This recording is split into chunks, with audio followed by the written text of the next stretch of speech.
Alô, amigos e amigas, esse é o programa Agenda Econômica, que hoje vai discutir uma pesquisa feita pela Secretaria de Assuntos Estratégicos que se chama A Juventude Levada em Conta.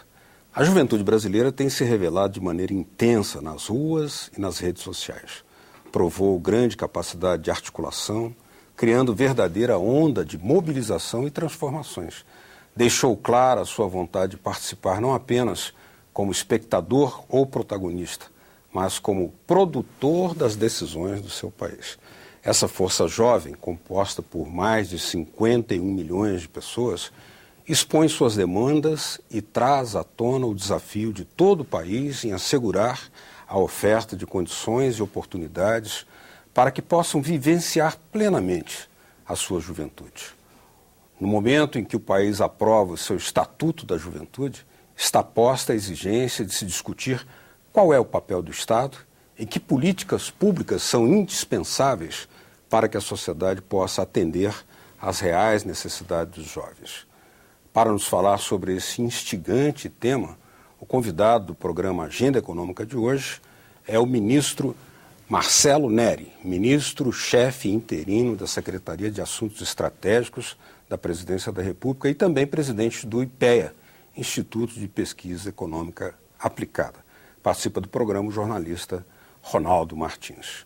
Ministro, muito obrigado por ter aceito o nosso convite. Obrigado. E voltar aqui, né? O senhor já esteve, para o nosso prazer e satisfação. Bom, é um tema tão vasto, ministro. Vamos começar por alguns aspectos que são assim, mais globais. O Brasil tinha, em 1900, 17 milhões de habitantes. Em 2000, tinha 170 milhões de habitantes. E isso já é uma evolução impressionante. Mas nesse processo, o contingente da juventude foi apresentando oscilações, mas quase que sempre nos últimos anos ou últimas décadas, registrando uma vigorosa ampliação, a ponto de que hoje nós temos aí 51 milhões de jovens, o que coloca um montão de interrogações.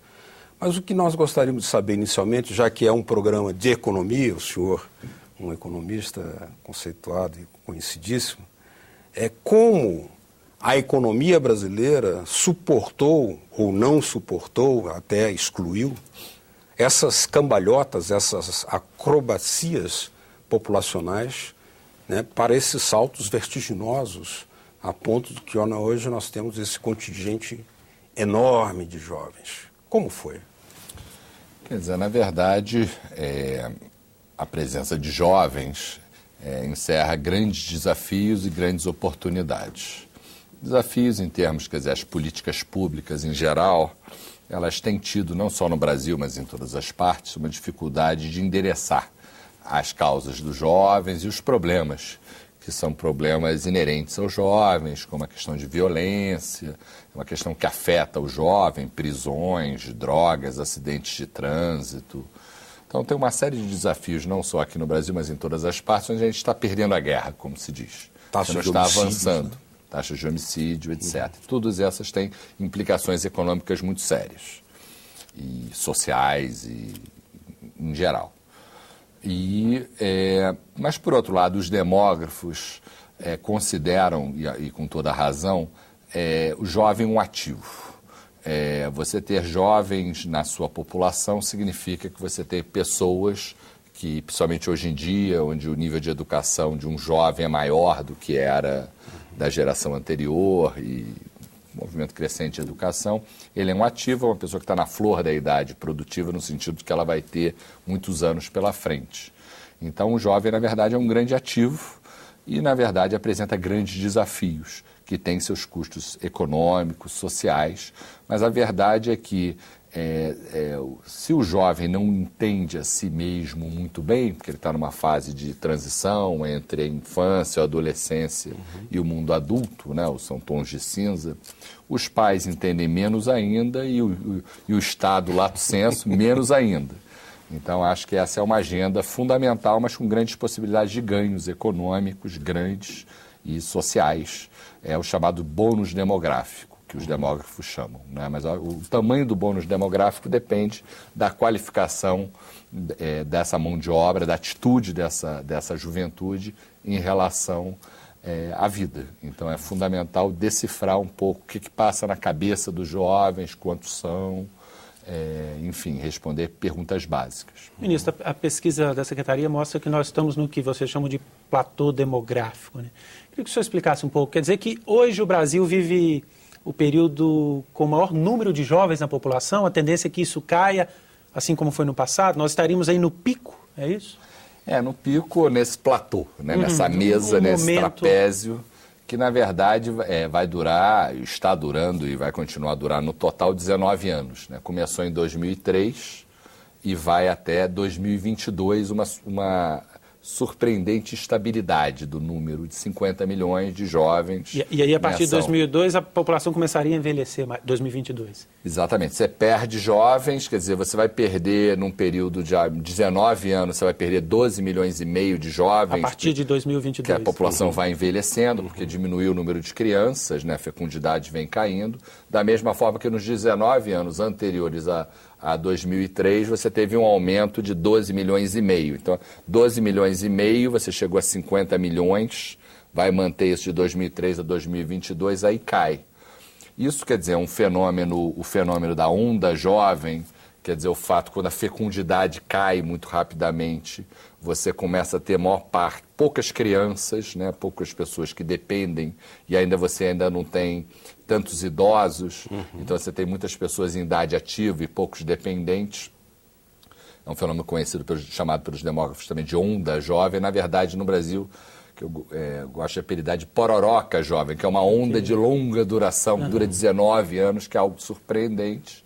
Então, ela já está durando, vamos dizer, 10 anos e vai durar mais 9 anos. Então, ainda tem muita oportunidade para se investir nessa juventude e colher nos próximos 40, 50 anos frutos fundamentais para a sociedade brasileira. Agora, depois desses 9 anos, quando se prevê um declínio, o que pode significar essa contração do contingente da juventude, primeiro para a produtividade do trabalho e segundo como desafio, já que reduz talvez a força, esse ativo importante que é a juventude para o mercado de trabalho produtivo? O que isso vai significar como problema para o sistema previdenciário? Na verdade, são duas questões absolutamente fundamentais. Primeiro, quer dizer, no dia de hoje, nesse período, a taxa de crescimento da renda da economia só pelo bônus demográfico, que é a proporção de pessoas em idade ativa em relação ao total da população, deveria crescer 0,5% ao ano, sucessivos anos, que você vai acumulando esse ganho, né? Então, de um lado, a gente vai perder esse bônus demográfico. O que eu chamo a atenção, só para qualificar um pouco esse ponto, é que tem uma coisa que eu gosto de chamar de bônus educacional, quer dizer, quanto que deveria crescer a renda pelo aumento vegetativo da educação que a gente tem observado. Ele, na verdade, é 2% ao ano. Então, quer dizer, o verdadeiro bônus demográfico se dá em conjunção com o bônus educacional. E uma vez que esse bônus demográfico vai embora, e, na verdade, ele vai começar a se tornar um ônus demográfico, ele vai pesar, vamos dizer, vai haver uma diminuição líquida do número de pessoas de idade ativa em relação ao total da população, vai aumentar o número de idosos, e aí a razão de dependência vai crescer. Então, mas a educação no Brasil, pelo fato de ainda ser baixa, ela pode continuar compensando esse chamado ônus demográfico, eu estou chamando aqui de ônus demográfico. E com isso, quer dizer, em termos de previdência, é um grande desafio.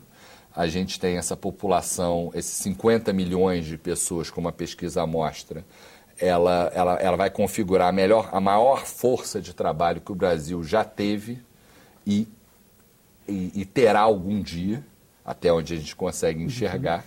Quer dizer, o Brasil nunca teve e nunca terá tantos jovens, nunca teve e nunca terá tantos trabalhadores, pessoas em idade ativa, mas num resultado curioso da pesquisa, que não será uma geração que não será mais numerosa dos idosos, porque ainda tem muita mortalidade na juventude. Os filhos dessa geração serão a população idosa maior da história do país, porque os ganhos de longevidade, etc., ainda estão por acontecer.